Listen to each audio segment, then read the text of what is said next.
Hi, my name's Sue Ellam, and I'm a professional tarot reader and have been for 25 years. And I'm using the Mythic Tarot, which are based on Greek mythology. And I'm Carrie Beleno, intuitive Reiki master teacher, spiritual life coach. We were just laughing about the questions because I write them from what I see out there, and some of them are much harder than other ones. And so we were feeling a bit punchy. So we were hoping that the next question wouldn't be too hard. Dear God, please don't make it too hard. Hey, it's not a hard one. Good. Thank you. Ask and you shall receive. Okay. The question is, what if I cannot identify my gifts or talents? Okay. So it's a little bit lighter than some of the things we've been tackling now. I mean, it doesn't make it easy, but it's just a little bit lighter, I guess, would be. Well, we will see what the cards say. Yeah. That's always... Oh my goodness. So there's a really big pressure that we put on ourselves to determine what our gifts and talents are. Also, it starts way back with what are you good at in school, and then it grows into, what are you going to major in college, or what are you going to do for a career, and what are you good at, and what do you like, and focus on what your talents are. And so now that we're moving into, and I know a lot of people that watch these videos tend to be on the spiritual path, on the, how can I tap into my true essence? How can I tap into what I'm supposed to offer the world?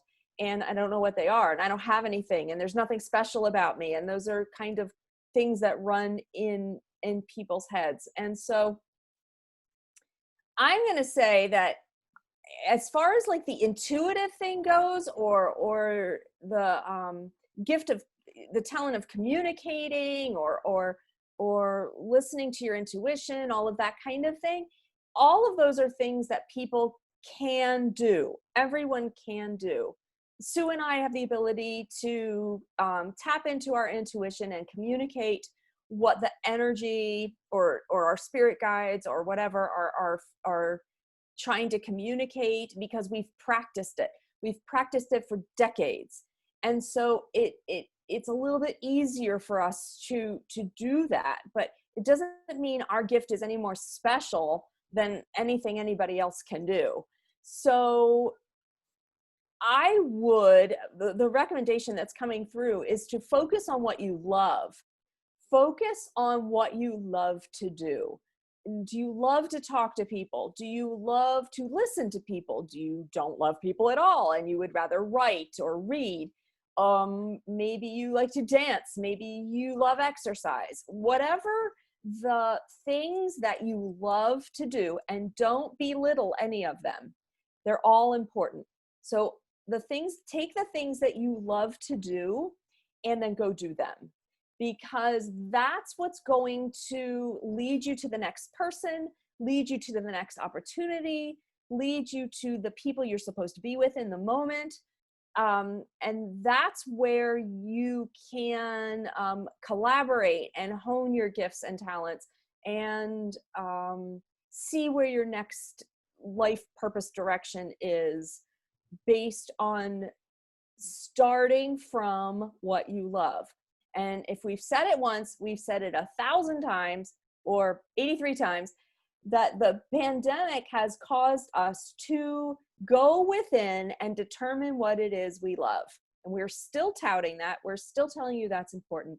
And it applies to tapping into what your gifts and talents are as well. Yeah. And not to feel guilty if you aren't drawn to the particular talent that seems to be trending at the moment. Right. Or what your parents said you were good at, or what you were good at 10 years ago. Yeah. It doesn't light you up. It's not worth doing. Right. That is truth.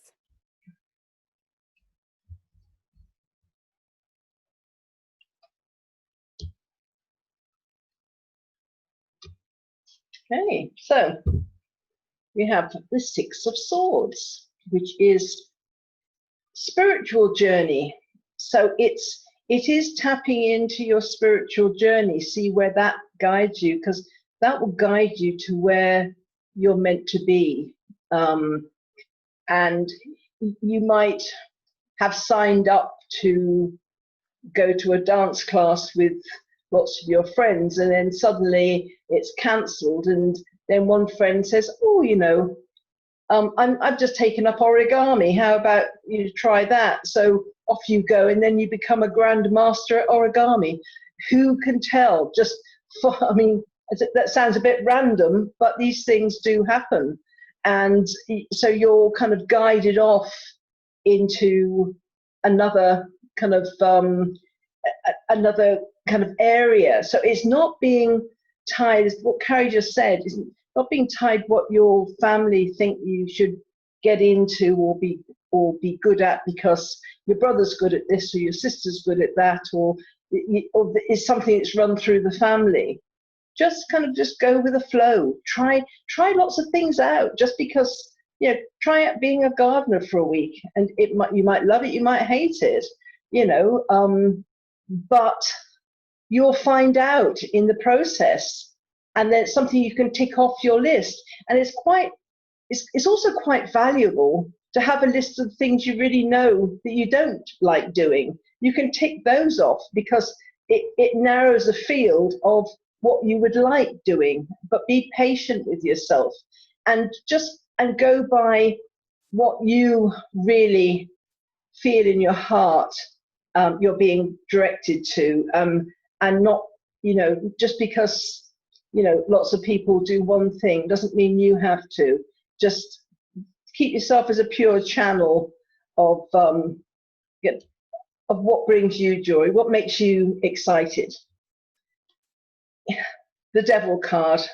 There is a temptation to give up with the Devil card, but also it's, again, having a serious look at the habits you've got, the things that you're holding on and doing, which you shouldn't really be doing anymore, things that have passed their sell-by date. So it's about looking at, you know, if you've got a habit that, again, coming up with a random idea, you like to sleep in the mornings, and so you don't, but you've got a passion for bird photography, and the only way you can catch these birds on camera is to be up at 3 o'clock in the morning. So you have to decide, you know, is my sleeping in more important than my passion for photography, birds in particular, and I can only catch them, you know, when the sun's rising. So it's a kind of compromising in some ways and getting rid of habits that no longer serve you. But it's only, again, what you feel is holding you back. It's not what anybody else says. It's about changing things around in order to enable new things to be built on new foundations rather than the old crumbling ones. The Lovers is all about choices, making mature choices. Again, it's all these, with gifts and talents, it's all about choices in the moment. You know,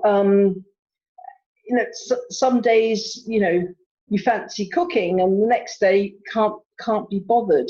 That shows that really you're not kind of designed to be a chef, because if you're a chef, then cooking is your passion. So it's all about making the choices and not taking things too seriously, because whatever we learn, we benefit from, and we kind of,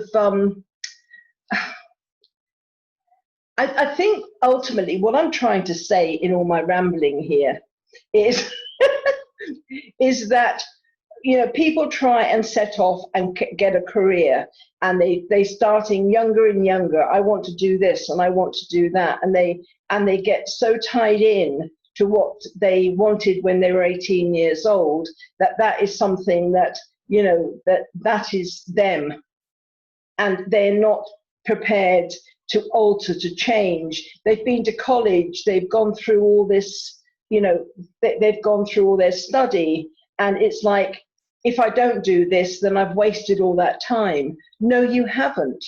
You've got a skill, something that you can tap into, something that you can bring back,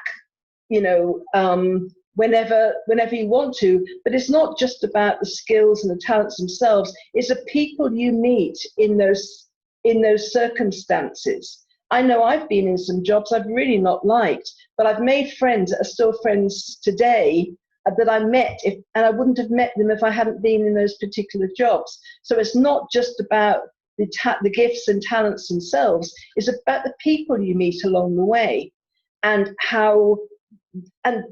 you never know if they're going to be coming together with you in a collaboration for the future. We don't know what life's got ahead of us. And there's quite a lot of old souls also on this planet, people that don't know what to do because they're talented at music, they can sing, they can cook, they can garden, they can do all these different things, and because they're good at a lot of things, they don't know what they're meant to be doing.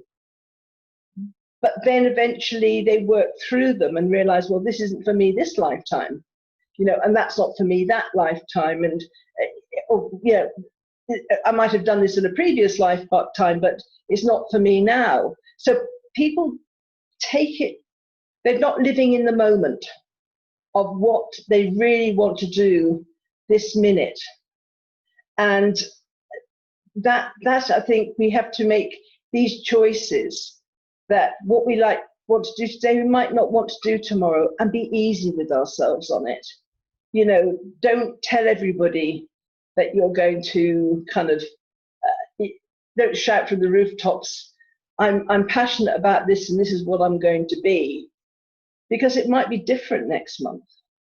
So just go with the flow, do what you love in the moment, and there'll be a purpose for it, because your intuition will guide you, and you might be in a very, very different place, than,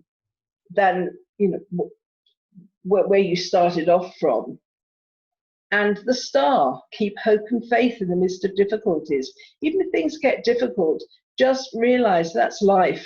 Just keep hope, your faith, and know that there is a direction for you. I know I've gone through many different ideas of what I wanted to be, from a circus performer to a Shakespearean actress, all sorts. And now I'm doing tarot reading and running a couple of websites. That wasn't my idea. But then when I was 18, 19 years old, didn't have the internet. So life changes, and it gives you possibilities. The things that how I started off with my tarot, there wasn't the internet. It was pounding the pavements, doing festivals, meeting people. You couldn't do these things online then. So life changes and gives you different possibilities.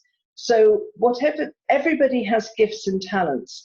And some people know from an early age exactly what they're meant to be doing. And that is their destiny. That is for them. A lot more of us don't have a clue. We really don't. So don't be hard on ourselves. Just enjoy everything in the moment, and you never know. You could end up as a tarot reader. Who can tell? But anyway, those are the cards. I can't hear you. When the pandemic started and I had way too much free time on my hands, I decided to count all the jobs I had, and I hit 26. I'm not even sure I remember them all. So I had 26 jobs, and none of them are this.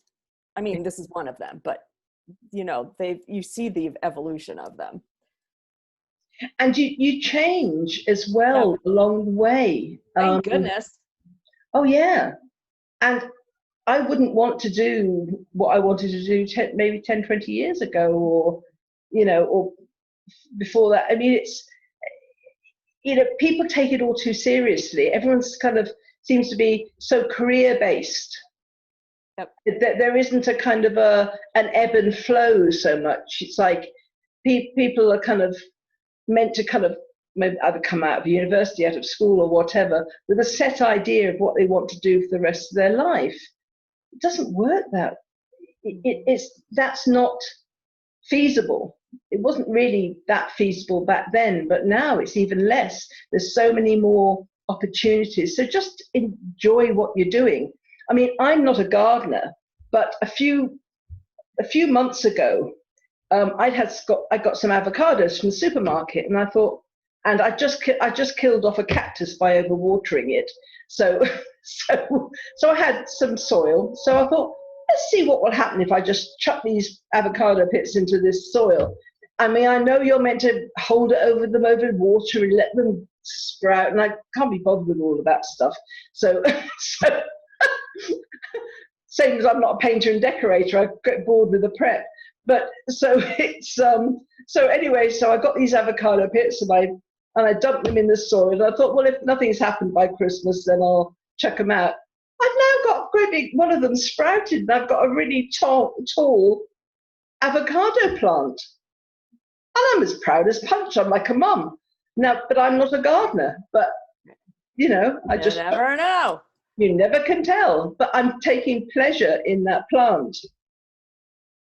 But I would never go apply to be a gardener. Right. So it's just going with the flow.